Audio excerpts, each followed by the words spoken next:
This is an amazing country. Nobody tells me what to do, nobody tells me what to say, and I feel absolutely free here.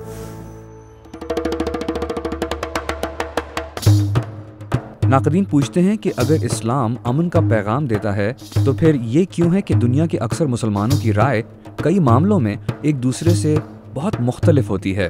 کچھ روز پہلے ایک internet blogger سے میری بات ہو رہی تھی. ان کا سوال تھا کہ یہ کیا وجہ ہے کہ عام طور پر مسلمان اس بات پر بھی متفق نہیں کہ پنجگانہ نماز کس وقت پڑھی جائے اور عید کی نماز کب پڑھی جائے, اور اگر ایسا ہی ہے تو پھر ہم دوسرے لوگوں کو کس طرح قائل کر سکتے ہیں کہ اسلام ایک صلح پسند اور پرکشش مذہب ہے. ہو سکتا ہے یہ صحیح بھی ہو, لیکن زیادہ تر لوگ اس بات کو مانتے ہیں کہ ان کے لیے اسلام بہت کچھ معنی رکھتا ہے, کیونکہ بہت سے لوگ اسلام پر ایمان رکھتے ہیں. میں نہیں سمجھتا کہ کوئی کسی کو اسلام کی جانب راغب کر سکتا ہے ماں سوائے اس بات کے کہ اللہ ان کے دلوں کو بدل ڈالے. ہمارے اوپر لازم ہے کہ ہم وہ کام نہ کریں جو نامناسب ہو یا جو اشتعال دلانے والا ہو. ہمیں یہ سوچنا پڑے گا کہ وہ کیا اعمال ہیں جو ہمارے لیے فائدہ مند ہیں, یا ان کے لیے فائدہ مند ہیں جو ہماری طرف آس لگائے بیٹھے ہیں, یا وہ لوگ جو مسلمانوں سے قریب ہونا چاہتے ہیں. یہ سوچ کہ مسلمان کسی بات پر رضامند نہیں ہوتے کوئی بڑی بات نہیں ہے, کیونکہ عام حالتوں میں بھی بہت سے لوگ کسی ایک چیز پر متفق نہیں ہوا کرتے. یہ لازم ہے کہ لوگ اہم معاملات میں متحد رہیں, خدا کو یاد کریں, اچھے اعمال کریں اور ایک دوسرے کے ساتھ رحم دلی سے پیش آئیں, اور یہ کہ ان کا رویہ سب لوگوں کے ساتھ بہتر ہو, انصاف پر مبنی ہو, چاہے ان کا تعلق کسی بھی مذہب سے کیوں نہ ہو. یہ تمام باتیں مسلمانوں کے اتحاد کے لیے بنیاد فراہم کرتی ہیں.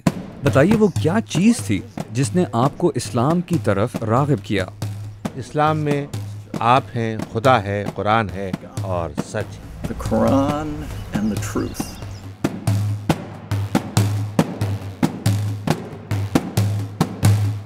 امریکی مسلمانوں کے بارے میں ایک تاثر یہ بھی ہے کہ وہ بہت مشکلات یا دباؤ کا شکار ہیں, ان پہ اٹیکس کیے جا رہے ہیں.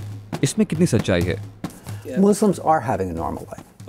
یہاں کے مسلمان عام زندگی بسر کر رہے ہیں.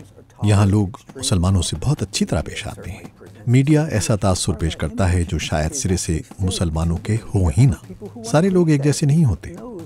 امریکیوں کے بارے میں منفی تاثر پیدا کرنے والے وہ لوگ ہو سکتے ہیں جن کا کوئی مخصوص سیاسی ایجنڈا ہو, یا جو اس طرح کے غلط تاثرات پھیلا کر کوئی فائدہ حاصل کرنا چاہتے ہوں.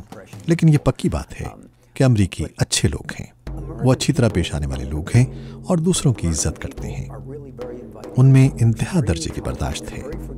وہ درگزر کرنے والے اور پیار کرنے والے لوگ ہیں. میں 60 سال سے اسی ملک میں رہ رہا ہوں. میں امریکہ میں ہی پلا بڑا. میں امریکی ہوں. میں امریکیوں کو بہت پسند کرتا ہوں. یہی وہ جگہ ہے جہاں میں رہنا پسند کروں گا. اس کی وجہ یہ ہے کہ یہاں کے لوگوں کے پاس اپنی پسند یا ناپسند کی آزادی ہے. آزادی ذمہ داری کا نام ہے. مسلمان کی حیثیت سے ہمیں پوری ذمہ داری کا مظاہرہ کرنا چاہیے. اس جگہ جہاں آپ کو ہر چیز تک رسائی حاصل ہے, آپ کو ذمہ دارانہ انداز اپنانا ہوگا. جیسے ہمارے شیخ فرماتے ہیں, یہ راستہ ایک تیز دھار والی تلوار کی طرح ہے, یعنی ایک عام راستے کی نسبت یہ 70 گنا دشوار ہے. ہمیں انداز میں شدت پسندی کی جگہ ایک مکمل توازن اپنانا ہوگا. توازن کے لیے آپ کو اسلام میں دیے گئے ایمان کے 5 ستونوں پر عمل کرنا ہوگا. پھر آپ کو حدیث کی مدد چاہیے, اور بزرگوں اور بصیرت رکھنے والے افراد کی رہنمائی درکار ہوگی, جنہوں نے ایسی چیزیں پڑھی ہیں جو ہمارے مشاہدے میں نہیں, اور وہ ہم سب کی رہنمائی کر سکتے ہیں. یہ ساری باتیں اہم ہیں. یہ وہ ملک ہے جہاں لوگوں کو نہ صرف بولنے کی آزادی ہے, بلکہ ان کو یہ بھی آزادی ہے کہ نکتہ چینی کریں یا اعتراض اٹھائیں. آئین میں پہلی ترمیم ہی مذہبی آزادی کے لیے ہے, اور یہاں اسے برداشت کیا جاتا ہے. This is an amazing country. I came here as an immigrant. یہ ایک عجیب ملک ہے. میں یہاں ہجرت کر کے آیا تھا. میرے والدین نے جنگ سے فرار حاصل کر کے یہاں پناہ لی تھی. میرا تعلق ایک بہت غریب خاندان سے تھا. جب میں نے ہائی اسکول سے پڑھائی مکمل کی تو کالج جانے کے لیے مجھے اسکالرشپ دیا گیا.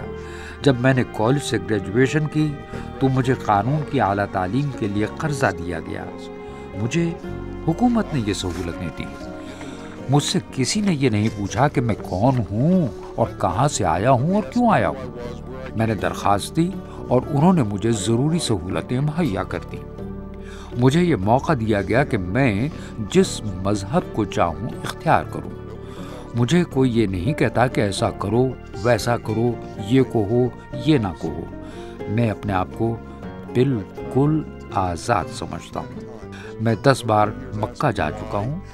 کسی نے نہیں پوچھا کیوں گئے، وہاں کیا کرتے رہے اور جانے کی وجہ کیا تھی۔ میں لوگوں سے یہ کہتا ہوں کہ یہ بہت ہی غلط بات ہے کہ ہم لوگوں کو جانے بغیر ان کے بارے میں رائے قائم کر لیں۔ That we judge others without knowing them.